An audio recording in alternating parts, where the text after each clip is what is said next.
Hello everyone, welcome to another weekly Zohar reading. My name is Albert. I'll be your host and reader today. Before we begin, we want to say hi to everyone who's with us on Facebook, on YouTube. Let's see who we have. We have Crystal James, who's writing Oceans of Love to all the brothers and sisters around the world from Sydney, Australia.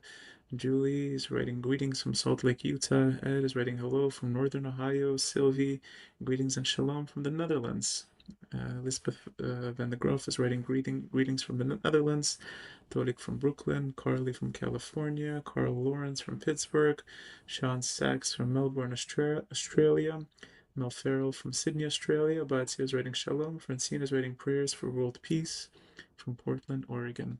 So this is the Zohar reading for world peace. We're gonna be reading a very, very special part of the Book of Zohar today. Before we begin, let's just have a little clip from our teacher, Rav Laitman, that will give us, will add to this feeling of importance, of greatness that we have that's surrounding the Book of Zohar. So a little short clip from Rav Laitman, and then we'll begin. Well, what he writes about the Zohar, that this book is the highest. There is nothing greater than it ever written in the Kabbalistic literature, that it is talking about the end of correction of the whole of creation. And from there comes to us the reforming light. I don't know how you will explain to them all of these concepts. In short, there's a special virtue in it, more than in any other book, in any other manuscript. So it's worthwhile for us each time to add a little bit to our lesson, a little bit from that book. In 2 words, what's that word sgula? Virtue, remedy.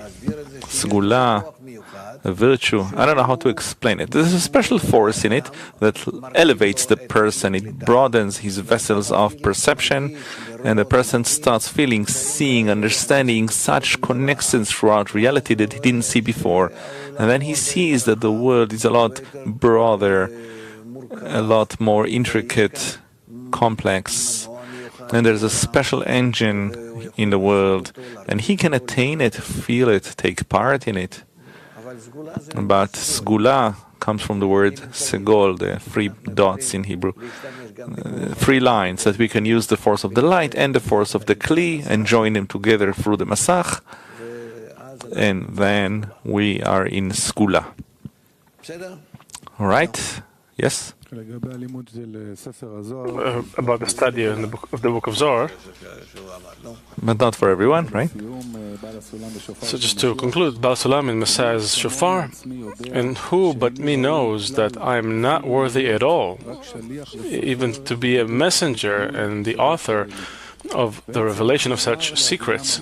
And there's no need to say one that can understand them to the root. And why did the Creator do it this way? It's only because the generation is worthy for it, because it is the last generation that is at the threshold of the complete redemption, and therefore it is worthy to begin to hear the Messiah's shofar, which is the meaning of revealing all the secrets. That's it. All right, that's it. And we want to jump into this reading from a very special part from the introduction to the Book of Zohar. As we know, the introduction has, it's like the culmination of all the light, all the force that's in the entire Book of Zohar. It's all gathered together and it's a summarized. Summarize is probably not even the right word, but it's really the peak of all of the strength of the Book of Zohar. It's found in the introduction to the Book of Zohar. So we're going to be reading from that. Let's just take 30 seconds and really set our intentions. What do we want to get from this reading? What changes do we want to see internally, externally? How do we want the light through this book to affect us? Let's think about that for 20, 30 seconds, and then we'll start.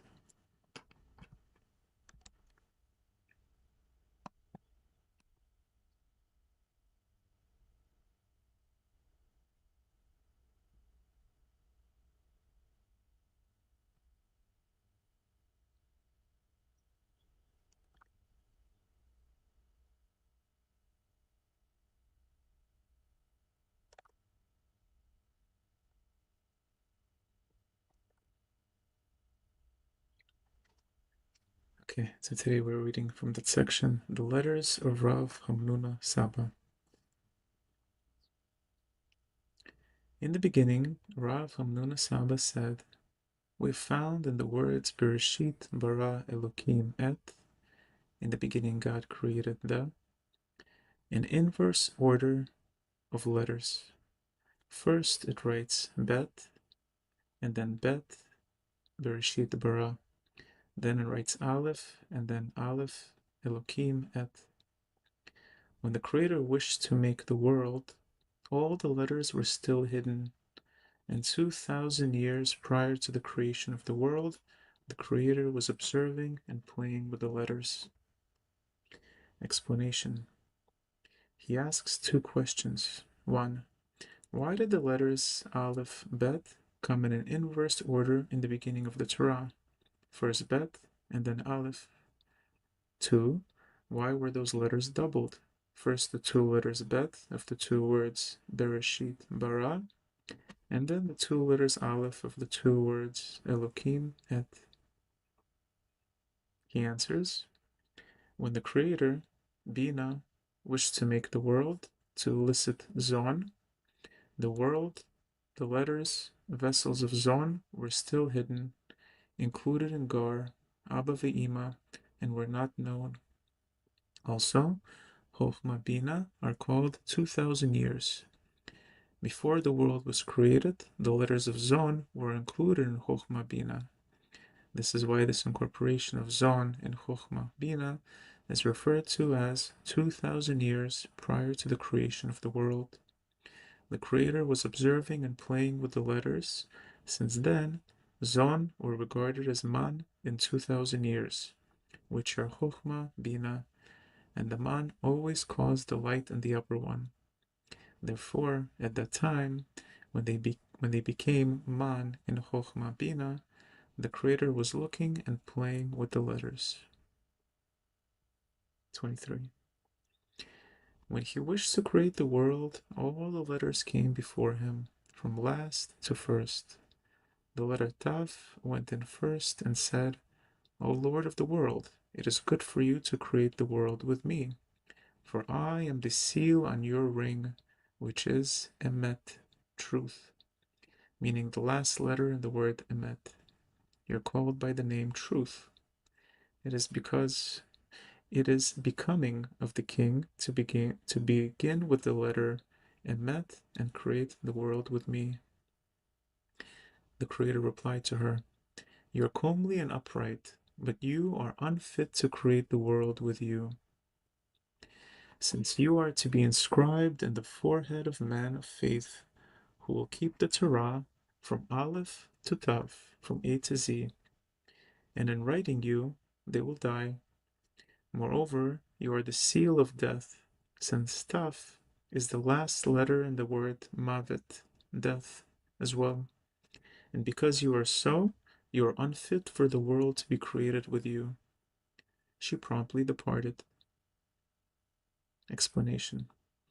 When he began to sort out the Zon, which is called the world, in order to create them, all of the letters of Zon came before the Creator, starting with Tav, the last of all the letters, and ending with Aleph, the first of all the letters.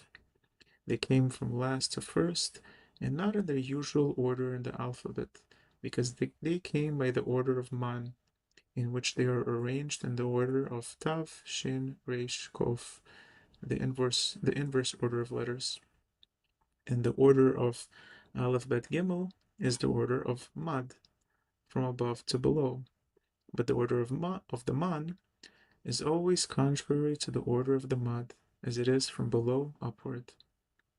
This commentary on the letters is profound indeed. To somewhat clarify it, I'll give you a short introduction into the vastness of this commentary. The creation of the world means improvement in existence in a way that the world can exist and complete the aim for which it was created. It is known that God has made them one opposite the other. Opposite each force in Kedushah, in holiness, the Creator made an equal force in the Sitra Achra, opposite from the Kedushah. As there are four worlds, a Biyah of Kedushah, there are four worlds, a Biyah of impurity, opposite them. Hence, in the world of Asiyah, there is no distinction between one who serves God and one who does not serve Him, as there is no distinction whatsoever between Kedushah and impurity. Accordingly, how can the world exist? How can we tell good from evil, Kedushah from impurity? However, there is one very important scrutiny, which is that another God is barren and does not bear fruit. Hence, those who fail in him and walk by the path of Abiyah of impurity, their source dries out and they have no blessing of spiritual fruits. Thus, they wither away until they shut completely. The opposite is those who adhere to Kedushah. Their works are blessed, as it is written, as a tree planted by streams of water, which yield its fruit in its season, and its leaf does not wither, and in whatever he does, he prospers. This is the only scrutiny in the world of Asiyah, to know if he is in Kedushah or to the contrary, as it is written, and test me now in this, says the Lord of hosts, if I do not open for you the window of heaven and pour out for you a blessing until it overflows. Afterwards it is written, so you will again distinguish between the righteous and the wicked, between one who serves God and one who does not serve him. Thus it explains that it is impossible to tell one who serves the Creator from one who does not serve him, but only in the blessing. This is the heart of this commentary of the letters, since all the letters came to create the world according to the instruction of the degree in Kedushah that is unique to that letter. For the 22 letters are the elements of all the heads of the degrees in the four worlds, Abiyah. Each of them appreciated its own merit, indicating that by obtaining her degree, the people of the world would be able to make the Kedushah prevail over the shells, to reach the desired end of correction. But the Creator replied to each of them that opposite here is that same force in the shells as well. Hence, people will not obtain any scrutinies through her. Then came the Bet, whose instruction in her degree is bracha, blessing, opposite which are no shells whatsoever, since another God is barren and does not bear fruit.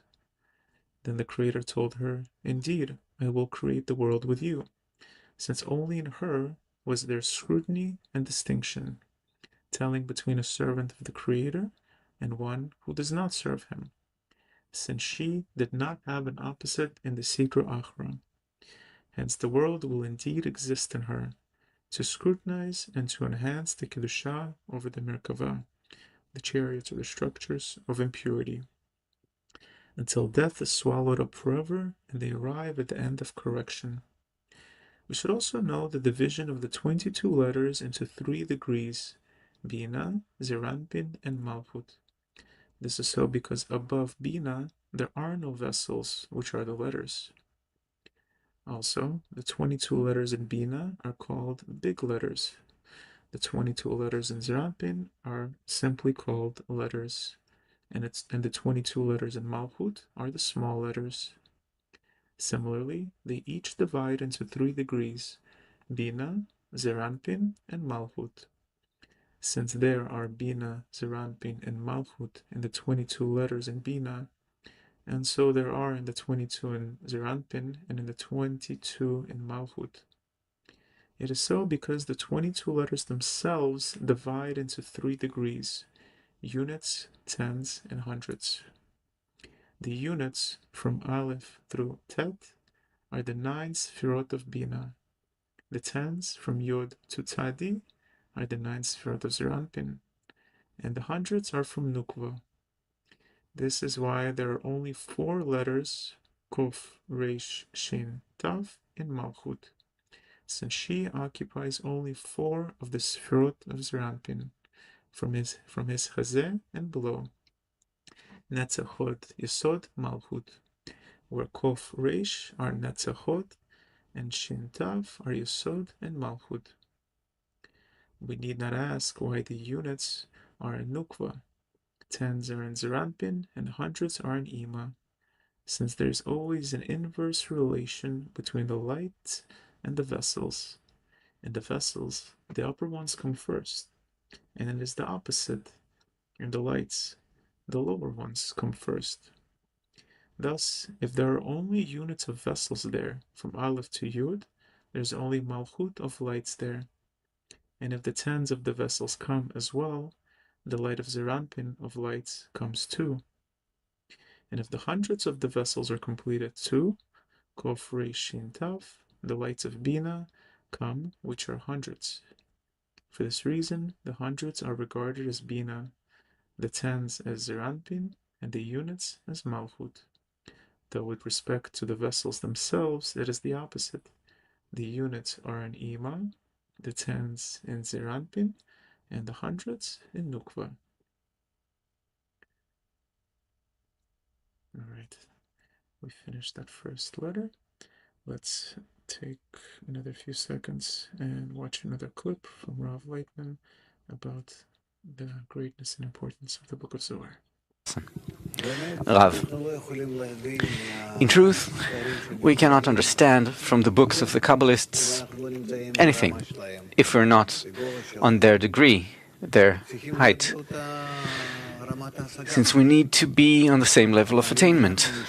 But if we try to be in some sort of attainment, then accordingly we may receive, according to our stature, to our craving, we can receive some of the reforming light, at least a little bit from that light which exists in these souls which attained and wrote this. We can receive from them some little illumination, and this illumination will sanctify us, purify us, correct us, bring us to some attainments and the understanding of the Book of Zohar. So let's attempt it, please. All right, we're going to continue. Let's again take another 10 seconds, just reorient ourselves, our intentions. Are we, or do we remember our intention? What do we want to get from this reading? Are we lost in this beautiful story of the letters, or do we remember the goal of this entire reading? Let's take another 5-10 seconds to reorient ourselves.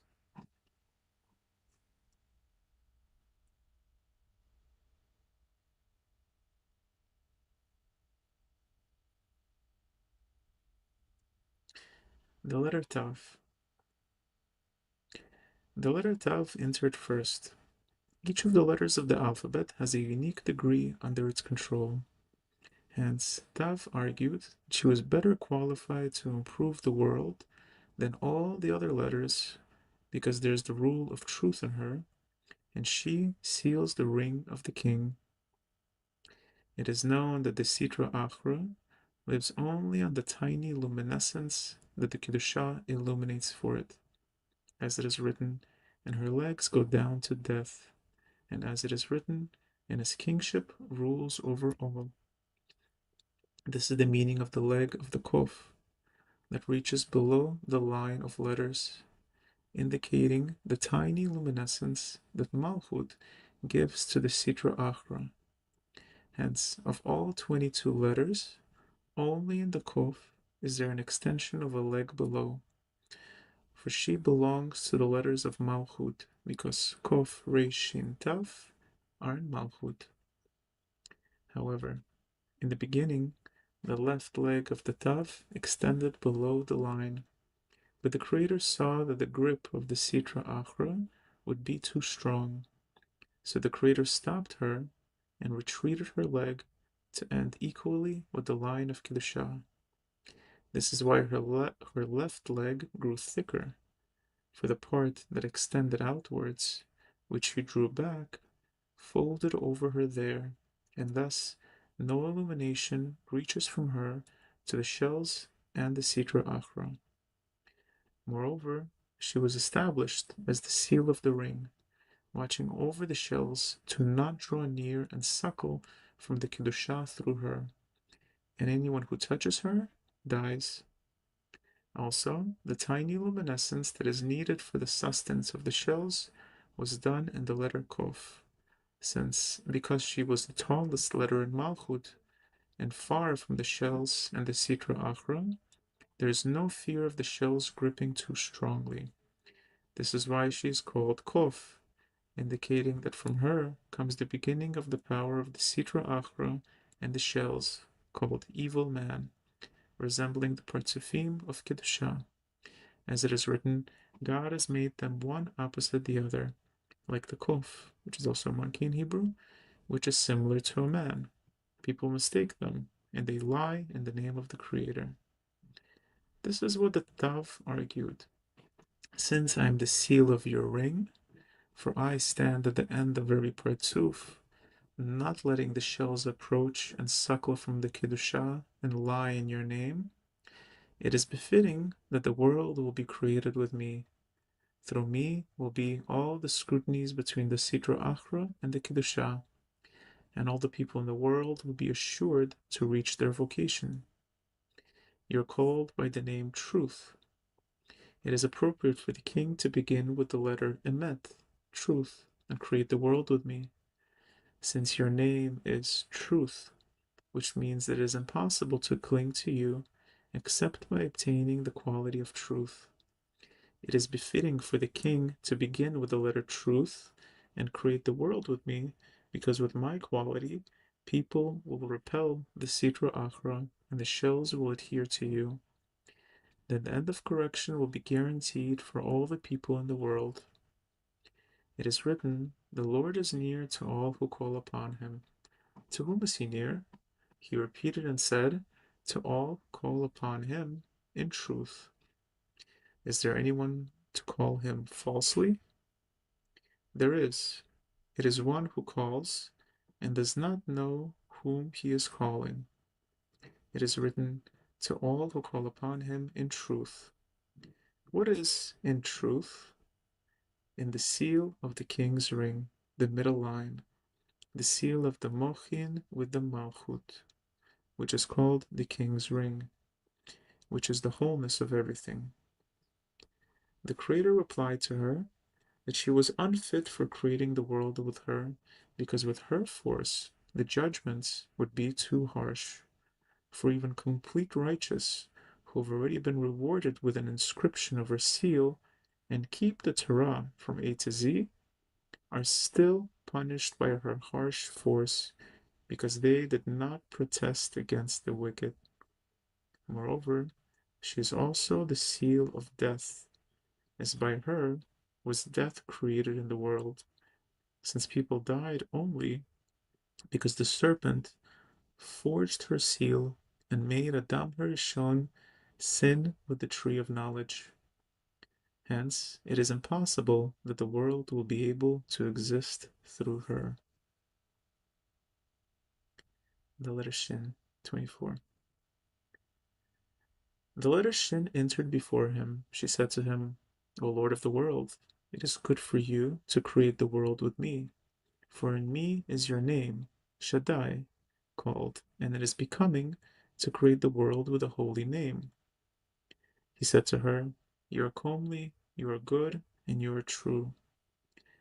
But because the letters Sheker, Shin Kof Resh, meaning lie or falsehood, took you to be with them, I do not wish to create the world with you, for there will not be falsehood. until the letters Kuf and Resh take you. Explanation. There are two ends to the Nukva. One is called Malchut of Malchut, which is called Tav, and the other is called Yesod of Malchut, which is the Shin. The thing is that when she is without construction from upper Abba Ve'ima, the Tav is considered the Siyum, the end, and it is a harsh judgment.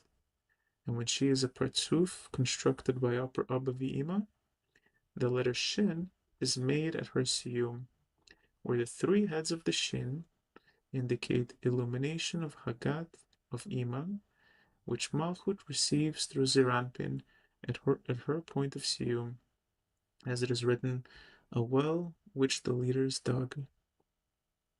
Through this illumination, she becomes a vessel to receive 100 blessings from Zeranpin, as we learn. A woman makes a covenant only with the one who has made her a vessel, for by that she becomes a receptacle to receive 100 blessings from Yesod of Zeranpin. For this reason, the Siyum is called the middle point of the settling, since all the settling in the world comes from her. It's also called Yesod of Nukva. For this reason, the letter Shin is called the letter of truth, like the Tav, and it is called the king's seal, like her, since the word seal has many meanings. One, it points to the conclusion of the Partsuf, like the king's seal, which comes at the end of the text that is written in the king's name. Two, the king's seal is like the king himself.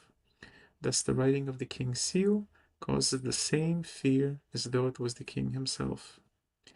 This is why the seal is called the sign of truth, since by that all the genuineness is apparent from the seal. However, the Shin has an advantage over the Tav, since the Shin is called by the name Shaddai, which means that he said to his world, die, enough, spread no further. This indicates the construction of the world in terms of settling, which ended in the Shin. He said to his world, enough, spread no further, into the Tav. This is the reason why the point of Siyum of the Shin is considered the middle point of the settling. This was the argument of Shin. It is good for you to create the world with me, because your name, Shaddai, is called in me. Once she saw that he had rejected the Tav because of the harsh quality of judgment in her, the Shin thought to herself that the Creator would choose her quality for the creation of the world, since she has all the merits of the Tav, for she is the king's seal too, and she too is the letter truth. But she has another merit, that the name Shaddai is called in her, for she was selected for the siyum of the Nukva, for the settling of the world, and not the Tav. Thus, she mustered the courage to come before the Creator, so he would create the world with her quality. The Creator replied to the Shin, although your virtue is great, precisely because this is so, your opposite in the shell is very strong. There would not be falsehood in the world had the two letters of forgery and falsehood of the shells not taken you, meaning Kof and Resh. And my dear friends, we're going to stop there. We are sadly out of time.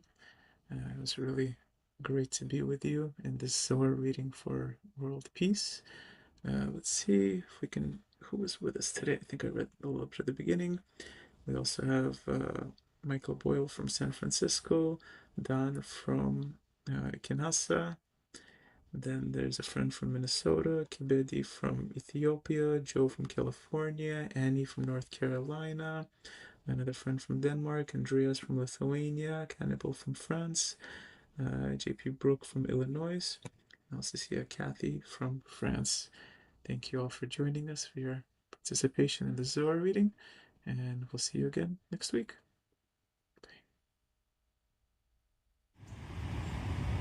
Bye.